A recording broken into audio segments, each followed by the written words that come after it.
Hey everybody, how you doing? It's Burger here. For my EMS how-to video, I'm going to go over endotracheal intubation.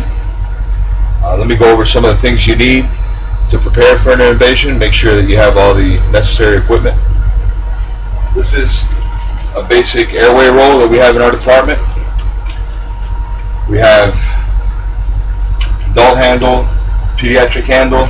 We have two different kinds of blades. We have Miller blades, which, remember, Miller blades are the straight blades. We carry 0 through 4 in size, and I remember they're Miller because the L's in Miller are straight and these blades are straight. We also carry 1 through 4 size in Macintosh blades. The Macs are curved like a Macintosh apple. That's how we remember that one. We also have some lubrication for the ET tubes, a 10 cc syringe to fill the cuff in the ET tube, and we also have CO2 capnography that we can use connected to the monitor to verify that the tube is in the right place. So one of the things we need to know is if you have an adult patient or a pediatric patient. I'm going to simulate here that I have an adult patient. The way that you figure out what size tube you're going to need, the rule we use is the size of the pinky would be the diameter of the tube, so it's a rough guesstimate. Also, the size of the blade that you use is pretty much preference and has to do with the size of the individual. The Macintosh, the curved blade, fits into the vallecula, which is that curvature, which pulling up on that area will lift the epiglottis out of the way so you can visualize the vocal cords. The Miller blades, the straight blades, they actually go in and you use that to actually lift the epiglottis out of the way. I prefer to use the Mac blade, so that's what I'm going to use in my simulation today. You also need to make sure that you have your BVM or bag valve mask ready to go, hopefully already connected to your oxygen source. You're also going to need the holding device for the ET tube once it's in place, and you're going to need a C-collar to make sure that the tube stays in place in case the patient does start moving. Make sure that hopefully it'll hold it in place and you won't have to reset it. Alright, so let's get started. So if this patient was down, and one of the things that we use the ET for, what it's really for, is to protect the airway of the patient. You don't want them to aspirate any fluid down their trachea from their esophagus, so this is why we try to protect their airway.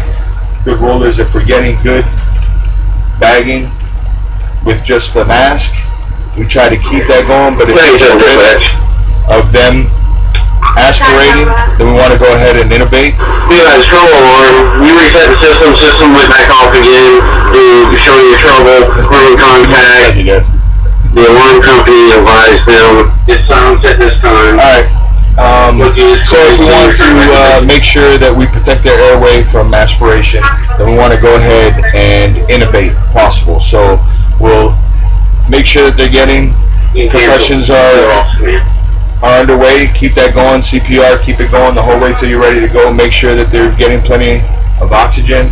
Hopefully you have enough hands as somebody is preparing your equipment for you, possibly already lubing up whatever tube size that you've chosen to use. Already connect your 10 cc syringe that you need to inflate the cuff. Hopefully that's all ready to go and there's a stylet in place. So you'll oxygenate the patient. When you're ready to go and all your equipment's ready, your tube's ready, you'll stop, you'll hold compressions for that moment so you can concentrate on being able to get the tube. I already have my Mac blade selected. I have a 3 in there and I have the tube ready to go and it's already been lubricated. So what you want to do is the lights on the blade.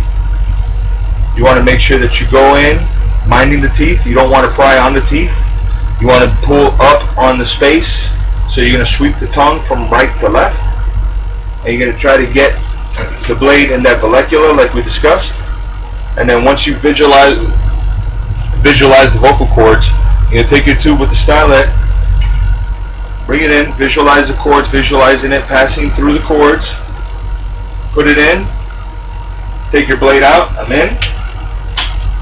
Get that away, remove the stylet. Toss that anywhere. You want to inflate the cuff.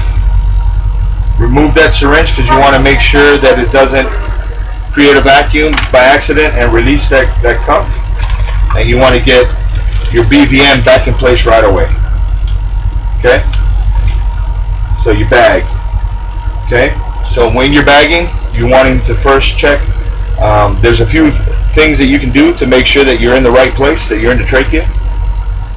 You want to check the stomach for negative epigastric sounds. Make sure that you're not in the esophagus.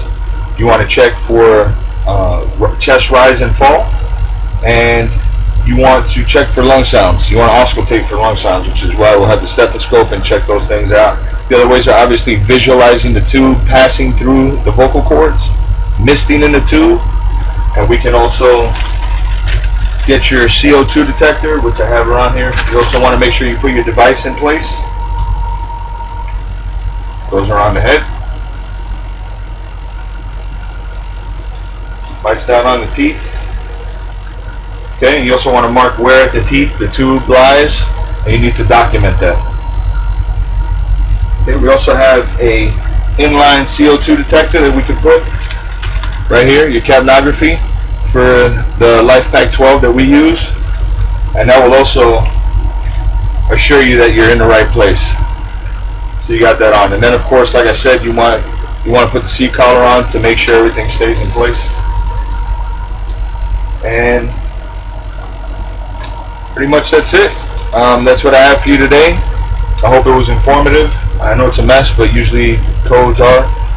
One other thing that I'd like to mention, one little remembering gimmick that we use for intubation also is if their Glasgow coma scale is less than 8, intubate. So we use that also. So just some helpful tips and clues that you can use, and I hope it was informative. Thanks a lot for your time, guys.